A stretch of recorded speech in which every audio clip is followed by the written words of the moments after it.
Pulivendula ZPTC ఉప ఎన్నిక సందర్భంగా వైసీపీ నేత పేర్ని నాని, హోంమంత్రి అనిత మధ్య మాటల తూటాలు పేలాయి. ఓటర్లని వేరే ఊళ్లకు తరలించి దొంగ ఓట్లతో టీడీపీ గెలవాలని చూస్తుందన్నారు పేర్ని.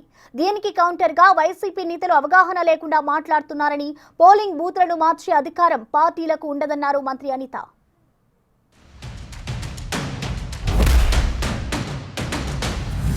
అంటే ఎంత వింత పోకడలంటే పొద్దున్నే నిన్న ఉదయం నుంచే ఎన్నికల యంత్రాంగం కొత్తపల్లి,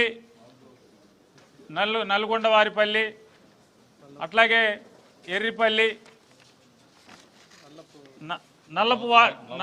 నల్లపురెడ్డిపల్లి ఈ గ్రామాల్లో నిన్న జరుగుతుంది. నిన్న జరిగిన తంతు ఏంటంటే, ఓ పక్కన ఓటర్ల గుర్తింపు అంటే ఓటర్ స్లిప్ని, అంటే వారి సీరియల్ నెంబర్ ఎంత, వారు ఏ పోలింగ్ స్టేషన్కి వెళ్ళాలి అంటే ఏ ఊరు, వేరే ఊర్లు మార్చేశారు కదా, వేరే ఊర్లకి మార్చేసిన దాని మీద ఏ ఊరు వెళ్ళాలి, ఏ ఊర్లో పోలింగ్ కేంద్రం ఎక్కడ, వీరి సీరియల్ నెంబర్ ఎంత ఇట్లాంటివన్నీ కూడా ఎన్నికల ఓటర్ స్లిప్ని పంచిపెట్టు వెళ్తుంటే కనీసం అంటే వారికి వీరికి గ్యాప్ కూడా లేకుండా, కనీసం 10 ఇళ్ళు ఒక బజారో కూడా ఖాళీ లేకుండా వీరి వెనకాలే అవి వసూలు చేసుకుంటా బయలుదేరుతున్నారు తెలుగు.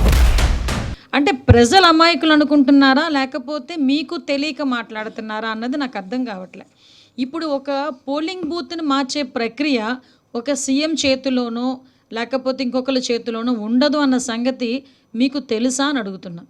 ఎందుకంటే ఒక ఎలక్షన్ కమిషన్ నుంచి వచ్చిన గైడ్ లైన్స్ ప్రకారమే పోలింగ్ బూత్లు అన్నవి చేంజ్ చేయడం కానీ వాళ్ళ మార్పులు చేర్పులు అన్నవి కంప్లీట్గా ఎలక్షన్ కమిషన్ చేతిలో ఉంటాయి.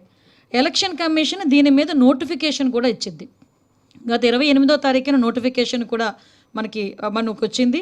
తర్వాత ఈ ఎలక్షన్ నోటిఫికేషన్ రన్నింగ్ కూడా మనకు 30th నుంచి వచ్చింది. దీనికన్నా ముందుగానే మనకి ఎలక్షన్ బూత్లకి సంబంధించి ఏదైనా అబ్జెక్షన్ అలా చేంజెస్ ఉన్నాయి, ఏదైనా అబ్జెక్షన్ ఉంటే కనుక అబ్జెక్షన్స్ తెలియజేయండి అని చెప్పి ఎలక్షన్ కమిషన్ నుంచి 17వ తారీఖున ఒంటిమిట్ట, 19వ తారీఖున పులివెందులకి సంబంధించి అబ్జెక్షన్స్ ఏవైనా ఉన్నాయా అని ఎలక్షన్ కమిషన్ ఒక నోటిఫికేషన్ కూడా జారీ చేసింది.